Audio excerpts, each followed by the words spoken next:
Friends, there's something that I find as a great tragedy in terms of what has been going on and what I've been becoming more aware of in these last few years. You probably have been like me, and you've been awake and aware and alert and alive for many, many years. Maybe some of you are new to all of the hogwash, and maybe some of you are like me and you've been down that rabbit hole for some time. And I understand that it can be very compelling, very riveting to discover new information, to find out things, to make the connections and say, oh my gosh, I can figure out why these people are doing that and those people are doing this and how they are all bamboozling us. It's very satisfying, I find, to understand what is really going on in terms of all of the hogwashers so that you can rise above it. So I totally get that. What is troubling to me is the heightened level of, I would say, kind of an obsessive compulsive desire of following the headlines of, and I know that I get fatigued by it. Many of you lovely, healthy Americans send me all sorts of links to videos and articles and blog posts and Substacks. By the way, I hope that you will subscribe to my Substack, which is a free type of blog. And that is where I have deep dives in a written format.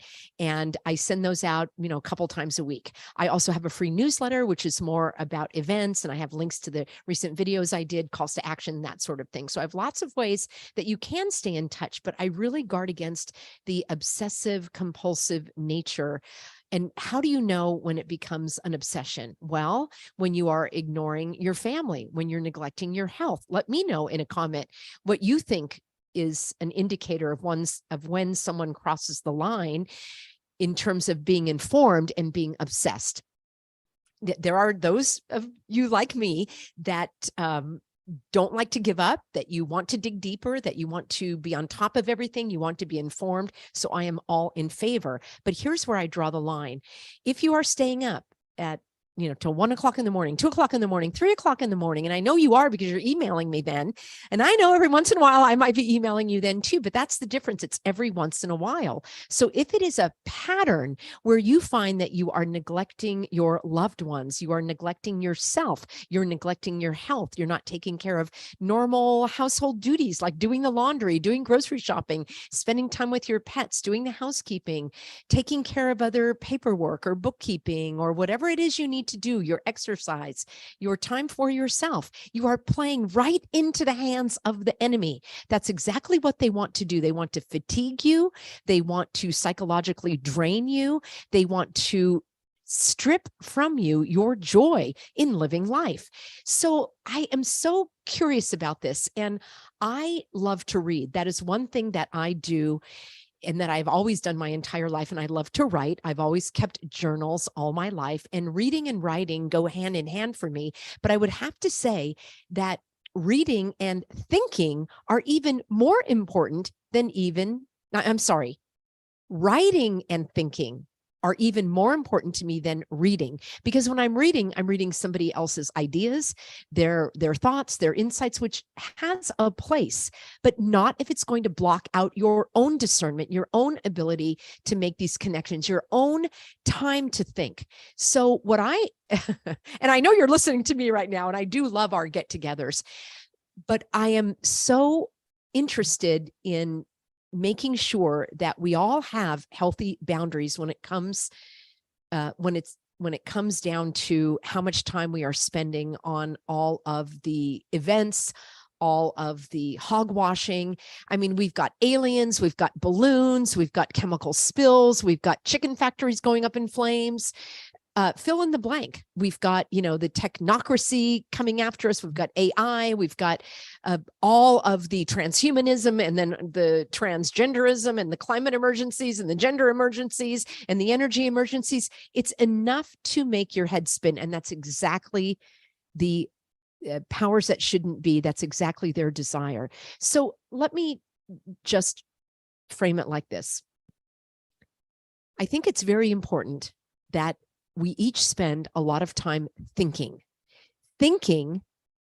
and discerning, asking our own self questions, because when we pose a question, it's easier for our mind to answer, and to consider what is really driving our behavior. Are we falling into that spin cycle? Are we crossing that line from being interested in something to being obsessed about it, to being informed, to being compelled?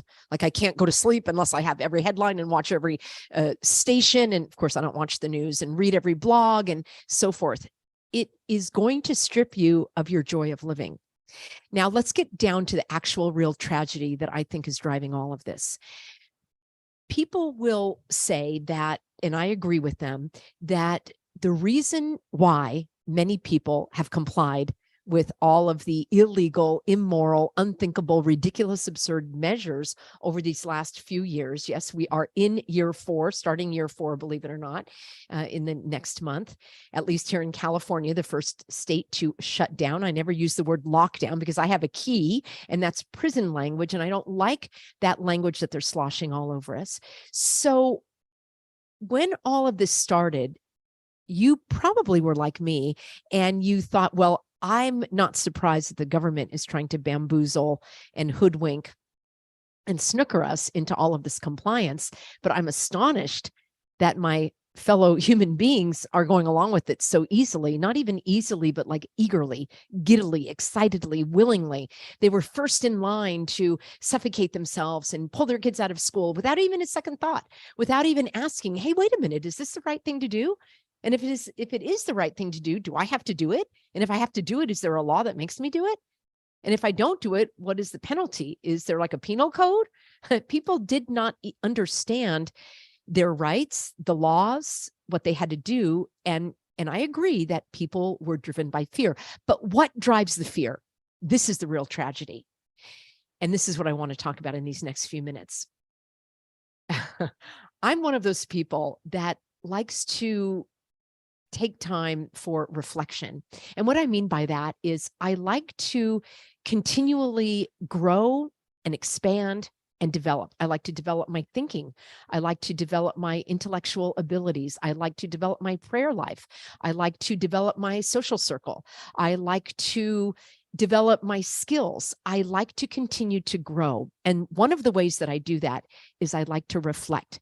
I'm not a person that spends 100% of my time looking in the rearview mirror. I look in the rearview mirror a little bit, just like when I'm driving, to make sure I'm on the right path. And I like to look back at my choices, my actions, my decisions, my regrets, my accomplishments, my achievements, my setbacks, my successes, my trials, my triumphs, all of that, because it informs me going forward. One of the things I believe a lot of people like to gloss over and deny, hang on, this might get a little heavy, that they may want to deny, or let's make sure, okay, that my sound is good, right? Sometimes I get texts from people saying, I can't hear you. I'm doing the best I can, friends. I got a brand new microphone. I have a new camera. I'm trying to update all of this because that's one of the things I like to do as well, is continue to grow and improve. My very first video that I did on YouTube, I was just in my kitchen. I was just using my computer camera. I had no microphone, just on my computer. I didn't rehearse anything. I didn't have any notes. I didn't have any lighting. I just had truth to share. So the truth to me is far more important than any background or lighting. I mean, I don't look like one of those podcasters that you see on YouTube with all of the official lighting and the camera and all. It's just me. And I just like to focus on the message more than all of the other stuff. So the point that I'm getting to here is, I believe that the reason why a lot of people live in fear is because they had deficits in their childhood. They did not get the approval, the validation, the encouragement, the assurance, the love, the attention, the tenderness, the care, the concern that they needed. And I'm not talking about people that you don't have to have lived in a family where there were alcoholics and abuse and divorce and multiple spouses or boyfriends or girlfriends or what have you. You don't have to have been born to a mother that was a drug addict. You could have been brought up in a family where there was one mom and one dad, a traditional family. You may have gone to church. You may have even gone to a public school, a private school. You may have been homeschooled. You may have had all of the so-called privileges, and I don't even like that word, opportunities of classes and sports and everything else that you might think of, going on trips and vacations. You may not have had money issues in your family. You may have had that. We all have our own stories, our own situations, but I believe that something is very, very, very, very widespread, is that many people did not get the emotional nourishment that they needed in childhood. And the reason why I mention this is because those years are so formative. And that's why the powers that shouldn't be are so intent on getting their hands on our children, because they want to influence them. And that's why public schools are so important in terms of shaping and forming children, and what they're teaching them now in the public schools is just abhorrent. So when we think about a child that may not have had, and maybe that's you, maybe that's me, that didn't have the amount of necessary attention and care and support and encouragement. We may have had words and phrases. Maybe they weren't even spoken. It was just something that we picked up on, that, oh, you'll never amount to anything. And who do you think you are? And, well, listen to your teacher. Teacher knows best, or the doctor says, and, listen and follow authority. So people are brought up fearing authority. They should be fearing God. And by that, I mean, revering God, and not having a strong sense of their own self, which comes from God. So one's upbringing, I believe, has led to this inability to stand up for yourself. I've seen it again and again and again and again. People that say to me, people that are in the freedom fight, saying, well, it's just too much of a hassle. They made me. I had to do this for my job. I didn't want to get the jab, but I had to. Or they'll say that their grown child had to do it, or that their grown, fill in the blank. There are a lot of justifications that are going on there, but they all go back to this basic point that people do not stand up for themselves. They do not fight against authority. I don't even think it's out of fear. I think it's out of wanting to be loved, wanting to be accepted, because they didn't get that unconditional love, acceptance, approval, and appreciation from their parents. They may not have gotten it in school or from their boss or in society at large. So it is such a tragedy to me to think that is the result that we are seeing today.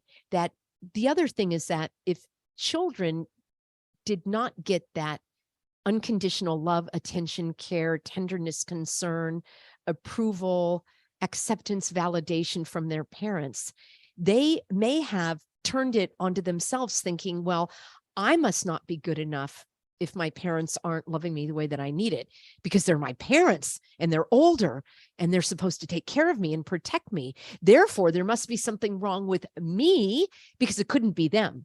And friends, this is probably very unconscious. I think it's very rare that people will take the time to peel back these layers of some of these harms that they experienced, especially, again, if they were not abused or beaten, or coming from a home that looked, from the outset, that everything was great. So in some ways, it's even harder for those adults now to look back and say, yeah, that may have shaped me in ways that I didn't realize.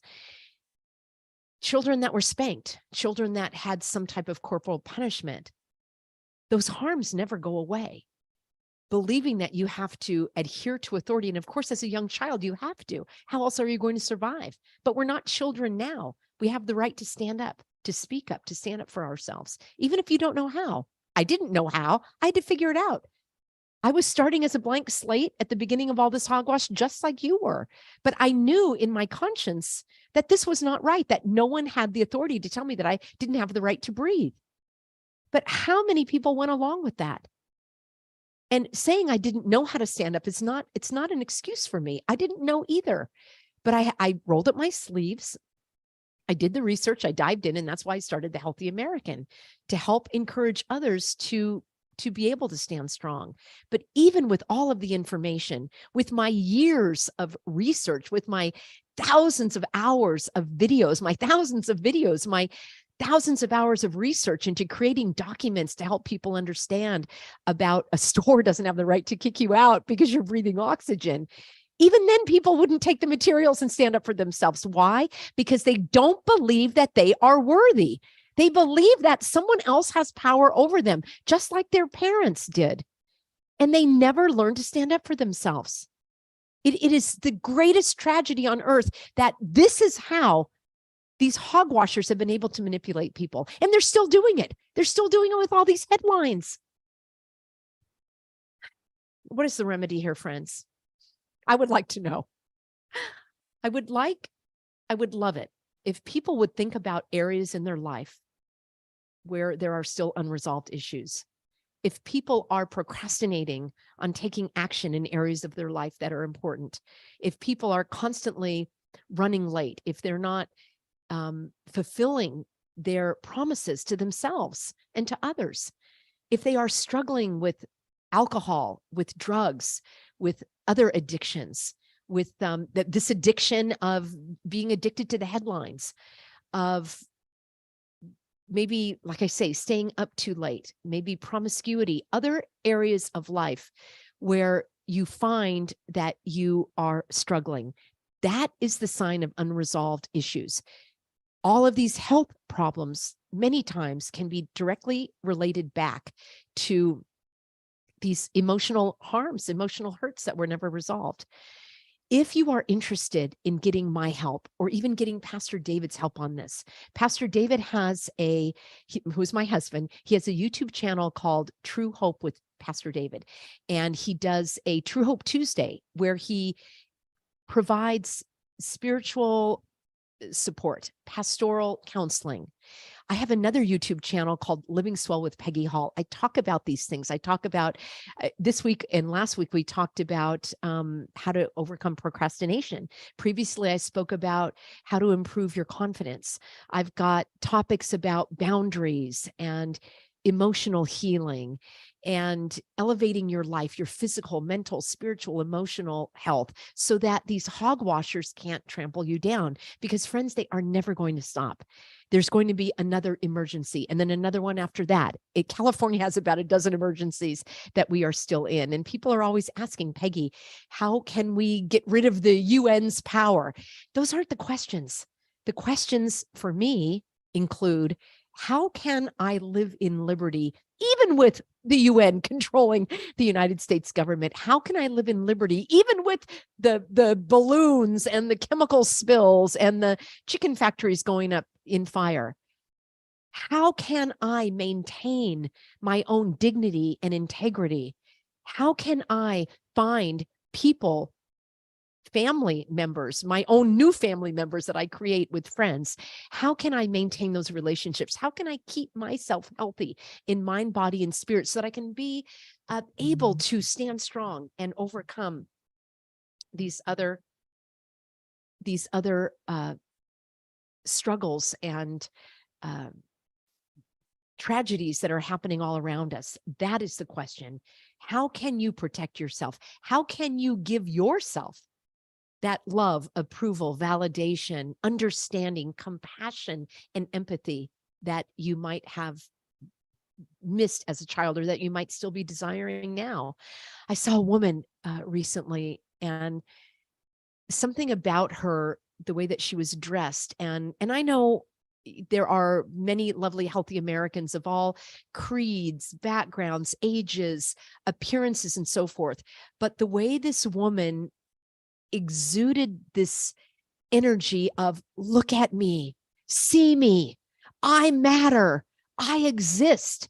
She didn't even say those words. And we were at a restaurant, she was a table away, and the way she carried herself, the way she appeared, I could just pick up on that vibe. Let me know if you've ever seen that either. And my heart went out to her. I remember another time I was at a gas station and there was a car in front of me that had all these just vile bumper stickers exuding hate, and the car had painted messages on it. And the person, this fellow, looked very threatening and scary to me. His entire body was covered with tattoos and piercings, and he had the spiked hair and the torn, tattered clothing. And all I saw after the first moment of this looks a little scary, I saw a battered individual, as Pastor David says, someone who has been broken by the evil of the world. That was his message to the world, was a big old F you, don't even come close. And I can only trace that back, without even knowing the person, to the harms, the neglect, the abuse that he likely suffered in childhood. Those things just don't fade away. And the saddest part of all is children will often try to explain away, like, oh, it was good that I was spanked. Yeah, that made me, it was good that I was punished for this or that. Really? A defenseless child?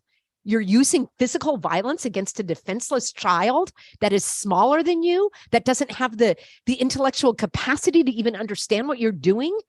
If it worked, why would you have to keep doing it? And if it worked, why don't we just beat up people now? Why don't I just go in and slap the board of supervisors? No, we don't do that because it's not acceptable.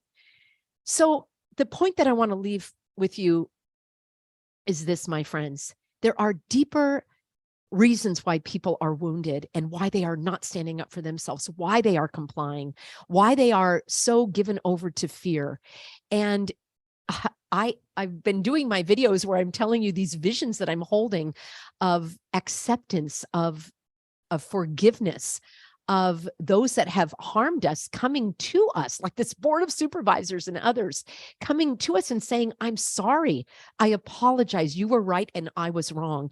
Now listen, they don't even have to say that to you. You can still hold that vision. And again, if you want to go into this deeper, I do a lot of this on my other channel, which is Living Swell with Peggy Hall. It's, again, you can just subscribe. I do a weekly video there, and I will be offering more classes separately and also with my husband, because so many of you are asking for emotional healing, for healing broken relationships, for trying to navigate life now where you've got friends and family that you don't even recognize, that you don't even understand. You don't know how to have these conversations. I have a great video called How to Have Hard Conversations, and that will get you started as well. That's also on this channel. So going forward, friends, take a break from the spin. Take a break from the headlines, as I'm doing this evening. I'm not going to be talking about the chicken farms and the UFOs and the all that other stuff at this moment. There will be a time for that coming soon. But think about this evening, taking time for yourself, taking time to think. Maybe go for a walk, turn off YouTube, turn off your computer, turn off your cell phone, turn off the headlines, turn off the music. Just think. Let your mind go. Think and pray. So many people turn to the government, turn to their colleagues, turn to their employer as a way of getting approval, validation, unconditional love. I turn to my Creator. You were created by a God who loves you, who created you as his masterpiece. I do not claim to understand all of the mysteries of life, but I do have a strong faith when it comes to, I know I was created by a God who loves me, who created me and you with special gifts to share. And it is my hope and prayer that you and those around you are going to find the confidence and the courage to share those gifts as intended. Let's not waste our time, our energy, our life essence on insignificant things that we cannot control. Let's take back our power. Let's find something to look forward to.